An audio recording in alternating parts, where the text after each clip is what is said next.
In today's video, I'm going to show you the exact process I use to choose the right colours for any painting. So I've got something a little bit different for you this week. A few months ago, I thought it would be really fun if I filmed little bits of paintings I was doing and showed you how I chose the colours for those particular paintings. So I've got 4 to show you today. What I'm going to show you is the stages where I actually choose and decide which colours to have in each painting. Now, the first painting is gouache, which is a type of opaque watercolour if you haven't come across it. And then the last 3 are standard watercolour paintings. Now, sometimes I choose all of the colours at the start. That might be something to do with some of these were filmed as projects for other things like courses. I might choose the paints as I go through the painting, or I might usually do a combination of both in that I'll start with a few colours and then just add in what I need. But I nearly always work in some form of limited palette, by which I mean I don't just randomly dip into all of my paints. So what I'm going to do is introduce each subject to you. I'll also tell you if that's available as any other free YouTube videos, free projects, or paid projects as I go along. They're not all available because some of them were just paintings that I filmed. So hopefully you'll find it interesting to see my thought processes over colour choice, and let's get started. So my first painting was called Garden Hollyhocks, and it's the only one today that's a gouache painting. Now, this painting isn't available as any kind of tutorial. It's just one that I did as far as I can recall. I've got so many tutorials floating around, but I don't think this is available anywhere. And it actually came about because I was sent some new gouache paints by Jackman's to try out. So I had a very limited set of colours. So I didn't really have full choice here, unlike my watercolour paints where I might have 100 colours to choose from. I just had a set of, I can't remember, 8 or 10. Anyway, I swatched them all out at the beginning of this next part. And then from that small selection, I chose an even smaller selection. So let's have a look.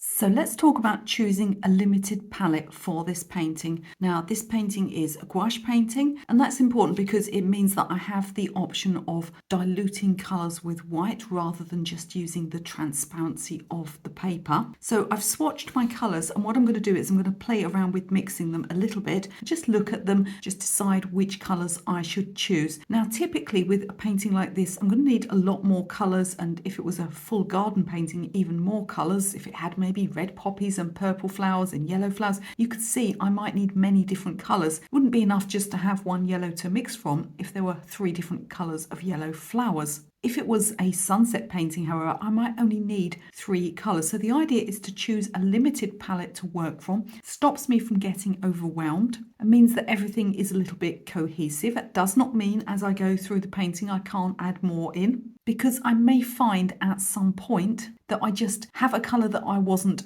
planning for or wasn't thinking about. So let's look at the colours that we might choose for this. Obviously, we've got the pinks of the flowers. We've already got some white paint, and then we've got greens and a few sort of yellows and kind of muted colours too. I also have to think about the background because I photoshopped these flowers together because they were just by an old brick wall near where I park my car. It wasn't very attractive and they were too far apart. So I do actually want to put a background in the painting. I'll probably stick to something like blues or cool greens for this. And these are the colours that I have here.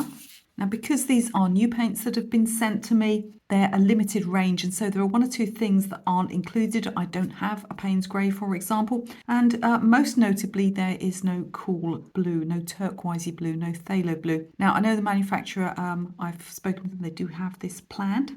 But for the time being, I'm going to work with these colours, and I'm actually going to choose less than this to start with. Now, the first one that's most obvious, of course, is this one here, this quinacridone magenta. I mean, it's just perfect. So we're going to use that one. Now, I've got other pinks as well. Now, if I add white to this, I will get these lighter shades. And of course, I might get some other pinks too. But it can end up looking a bit samey. Now, with these pink flowers here, I'm very inclined to try and get a different type of pink to the one that I would get if I just add white to this colour here. Now, reds like this cadmium red typically don't make good pinks. However, this Pyrrole red, when white is added, should give me something interesting. So I'm going to swatch this first and have a look. So I'm just being lazy here and popping them straight on the paper. And we'll add a little bit of white. I only need, a tiny amount of paint just to see how it's going to look. And I've got a colour here that I think is going to be really useful. You can see that it could possibly do either of these pale pink or these flowers here. So I'm going to use this one and this one. I'm definitely going to use the buff titanium. There's a definite hint of it here. I could mix this colour from scratch, but you know, why not use it if I've got it? I've got lots of greens. I'm going to need some yellows. Now I don't have a cool blue here, so I'm going to use my green as a starting point because it has some phthalo in. And I'm inclined actually to choose both of these yellows. I'm going to start without the yellow ochre, but I may add it in later on. I don't think I'll be using the black. I don't think I'll be using the cadmium red. I'm also going to choose one of these blues to give me some different greens and some background colours. This is a French ultramarine. It's got a touch of red in, so it never makes very fresh greens. I love this cooler ultramarine, so I'm going to start with this one. So how many colours is that? I've got 1, 2, 3, 4, 5, 6, 7. Those are the colours I'm going to start with. I'm going to see if I can do the whole painting with those colours alone, but I won't be afraid to add others in if I need them.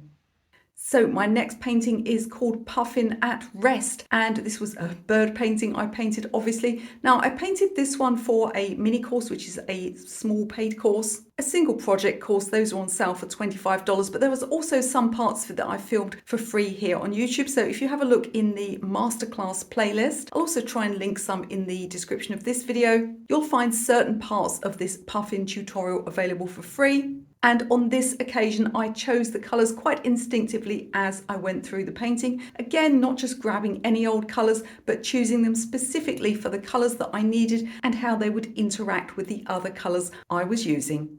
So I'm painting a puffin, and here he is, but I'm actually going to choose the palette. It's going to be quite limited, but I'm going to choose it as I go through the painting this time. Now, I already know one colour I'm going to use because look at the colour of the dark parts of him. You know, it's definitely not black. Payne's grey is going to be perfect. That blue grey is going to be perfect. But I don't actually want to use Payne's grey for the body. Payne's grey can just be a little bit harsh. It's often got black pigments in. So I'm actually going to use a colour called Petal Shadow, which is part of my floral set. Quite a granulating, delicate colour. It's a lilac based grey. Now a similar colour to this could be mixed by taking a cerulean blue, mixing in a little pink and a little lemon, or you really could mix your own grey from any blue and push it either into a blue grey or a lilac grey. Just be careful not to push it into green. That sometimes works well on flowers, but it's not going to work well for our bird. So the next colour I want to choose is, I want to look at these light pieces of foliage here. Not so much these bright green leaves, but these lighter things here. They look very waxy and slightly opaque. There are little bits of white on them, which I assume are sort of buds. And then there's this very sort of pale yellow, areas that go kind of lilac or brownish. So in order not to bring in other colours, I'm going to use some more of the petal shadow that I've put here on the shadow of the bird, but I want a yellow as well. And I've chosen this one here. So this is actually called Primrose Yellow by the SAA, which is a British company. Now I am almost 100% certain that this is an old tube and they have reformulated their colours since then. However, if you look on the back of it, it's a nickel titanate basically. So this is a nickel titanate yellow, which is a very pale yellow. It can sometimes be a lot less acid and green than lemon yellow. And it also has this kind of creamy opacity to it, so it has to be used carefully. These opaque colours are not always great for mixing, but they can look fantastic on their own. You can see it's a little bit bright, so we'll just see what happens when I mix it with this colour here. And as I suspected, I'm getting a bit of a greenish shade, which looks much more like what I'm seeing. And the reason for that is because this colour here, although it's a lilac grey, as with all greys, it's majority blue pigment, so we can use it to mix muted greens. Now, I might put a little more of these areas here in, but I also want to get on and think about this sky colour. Is it sky? Is it sea? It's impossible to say. Really, you could paint this blue in any colour you liked, any kind of blue. You want to warm it up by putting some pink in. Now, I'm lucky in that I have a sort of ready-made blue that tends towards purple. Now, you could use a French ultramarine. I've actually got a colour in my flower painting set that is called Delphinium, and I designed it to be that kind of bluish purple that you get in a lot of flowers. And I'll swatch it here for you. And to me, this is going to be just perfect. I'm going to fade it out towards the top of the painting so we get a faded edge. If you'd like to see that, there should be a video on my masterclass series. You'll find it in the masterclass playlist when I show you how to put this sky in behind the puffin. So time to start doing these leaves here, and the background around them is mostly going to be darker. Here's the more zoomed out shot here. You see we've got sort of rocks and we've got dirt and things, but I want to get these leaves nice and light and bright. Most of the colours in this picture are cool, so I'm going to get a little bit of warmth in the green leaves. So I've got a little pot here of sap green, and I'm going to use this for the lighter part of the leaves. You see how light it goes as we sort of come down and use less pigment here. And then for some darker areas, I'm just going to drop a little bit of a darker blue in. I did experiment with using this blue here, but really it takes everything a little bit too grey because of the red content in it. Now I've got this other palette here that's just got some primaries in, and I'm going to use a little bit of this, which is phthalo blue, and I can get some nice darks in here. So we've got almost this contrast between the warm light green, and then we'll have the bluer darks in the middle, which is much like the photograph. I've also got a dark watercolor pencil for if I want to get a few veins on one or two of the leaves.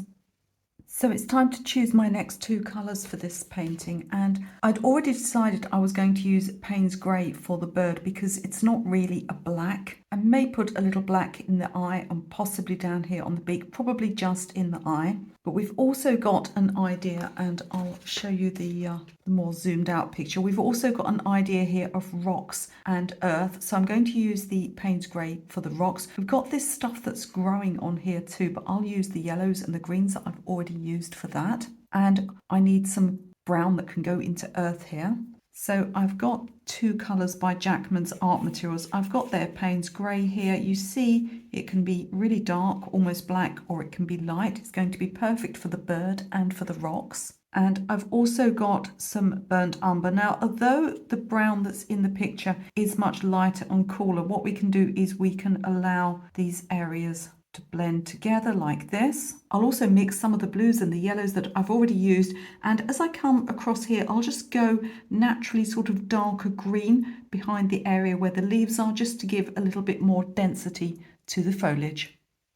So it's time to choose colours for the bird's face. We need sort of a pale hint of yellowy orange here, which I'm just going to water down whatever this is. Now I thought at first of using something like a cadmium yellow deep, which would be quite accurate, but actually I'm going to choose this colour here. So this is marigold, and it's sort of a I based it on those sort of Californian, is that what they're called, Californian poppies? So it's an orange but not a full-on sort of cadmium orange, and I'm going to use that one. And then what I've done is add a little bit of the yellow that I've already used in the painting for the places where it's more yellow. Now for the red, it looks like a scarlet red, but there's also almost a hint of pink and then a hint of orange. So obviously if there's a hint of orange I can mix the orange in, but I'm going to choose this colour here. This is Pyrrole red, and it looks very bright and scarlet, but when you water it down it actually becomes quite pink, and I think it's going to be the perfect colour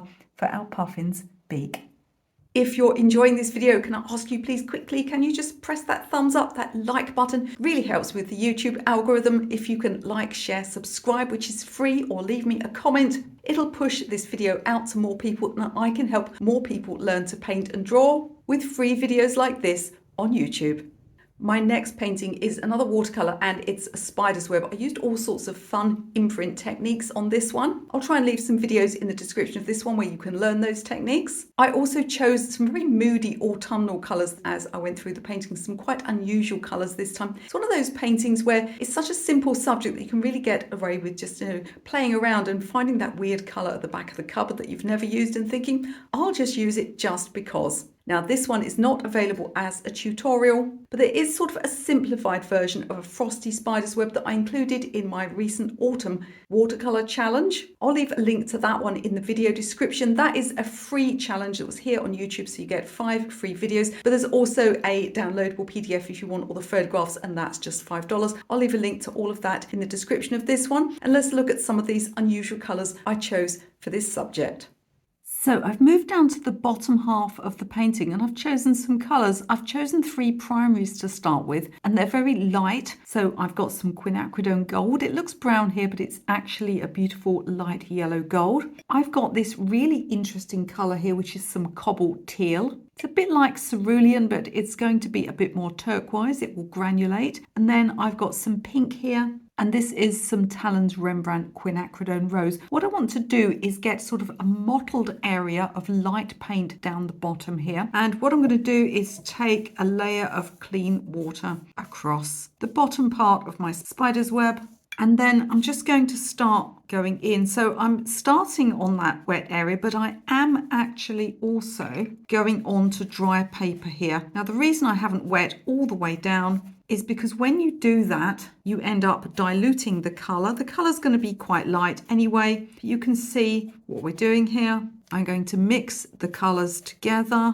Where all 3 colours mix together, what you'll find happens is you get some neutrals, some sort of greys and lilacs. If we put the cobalt teal next to the yellow, there we can get some greens. And I'm just working my way down. I'm not really aiming for anything like back runs or strange shapes or drying lines, but I'm being fairly relaxed about it in that if they occur, I won't be that worried about them because we're going for a whole layered textured effect here anyway. And we're going to put so many layers on top that those will just add a bit of interest if they happen. But like I said, I'm not going to purposely try to make them happen. As I come lower down the painting, I'll go a little heavier on the blue and the pink, simply so that we can get a few cooler colours down towards the base, which always gives a feeling of sort of grounding in a painting. This is just the first layer. And there's our faded edge. As I'm choosing colours as I go along in this painting,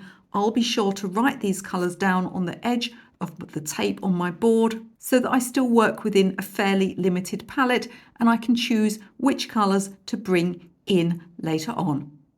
So the first 3 colours we chose were not staining colours, and in any painting you're going to need at least 1 strong dark colour, and we can't mix it from any of these colours. Now I want to go into the top of the painting behind the spider's web now. I'll also need some darks lower down. I've got a lot of masking fluid on this painting, you can't see it on camera, not only over the spider's web but also in the lower part. I've used some dried leaf and hydrangea petals to make imprints. If you're not sure how to do that, I'll leave a link to a video that will show you. That'll be in the description of this video. So I've now picked out 2 very strong dark colours. Now this is a perylene black, but it's a green shade. It's in this little pot because it's a manufacturer's sample, because I work with this manufacturer. Now it may have black in the title, but I absolutely know that it's a strong green. So let's swatch this colour. And you can see as we water it down a little bit, it becomes this beautiful, moody, dark green. Because I'm going for an autumn theme with dried hydrangeas, I've also picked out perylene violet. Now, perylene violet, unlike the sort of true purple violets, is a warm, dark violet. The perylene colours also tend to be a little bit gothic and moody. And you can see it's a very strong, I would call it an aubergine colour, and this is going to give me the darks I need. Of course, I can also mix any of these colours together. In the top part of the painting, I'm going to combine this dark green with some of the turquoise and some salt crystals to give us a dark but also bright towards the top look. In the lower part of the painting, I'll use this wherever I've got some imprints. I can also mix some of the yellow with it to start getting those beautiful autumn browns. At this point in the painting, I don't anticipate needing any other colours than these 5. Next up, we have a painting of white magnolias. Now, this was actually done as part of a larger watercolour course. So that's my complete flower painting in watercolours course. And this is actually the first challenge. This seems really hard, doesn't it, if you look at the picture? But actually, I was just getting people to sort of throw themselves in the deep end, see whatever they came up with, and then you go through the course, learn all of the techniques, and then you repeat that particular painting at the end with a full tutorial. So within that course, there's a full tutorial available at the end of the course. And just like like any of my mini courses like the Puffin course, you'll get multiple videos and the photograph and all of the stuff. Now for my complete watercolour flower painting course, I wanted to do the entire course only using colours that I had designed or sets that I'd put out with Jackman's. So I had my essentials set and I also had my flower painting set. So I still had 20 colours to choose from. So that's quite a lot, isn't it? Really important with flowers that have got some pink in that you get the right pink. So let's have a look and you can see how I chose them. And if you're interested in that complete watercolour flower painting course or any of my online courses, you'll find a link in the description. If you're watching this video and it's just come out, I always have a sale on Boxing Day, so we have a huge discount across all of the courses. It's the only time of year that all of my courses are on sale. You'll need a discount code. You can grab that from any of the things that you download for free in the video description or from my Instagram page, my Facebook group. If you're on my mailing list, I'll also put it in the YouTube community posts when it's ready.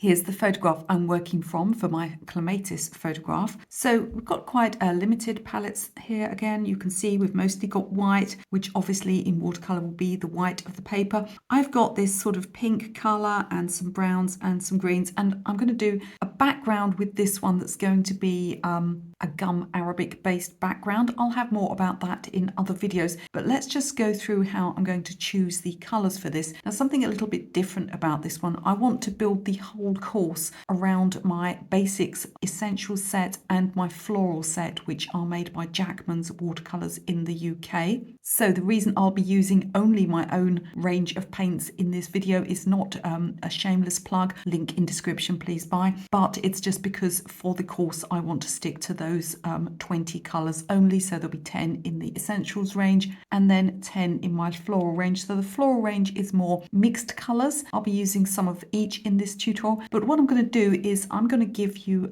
alternatives. So obviously if you don't want to buy or you don't have any of my floral colors and there's an unusual color in there, I'll tell you what I'm going to be using as an alternative. So it's just going to give you an idea of how you can mix and match colors when you are doing a painting such as this. I'll also be using in the tutorial some gum Arabic and some watercolor pencils, but for this video let's just swatch the colors that I've chosen.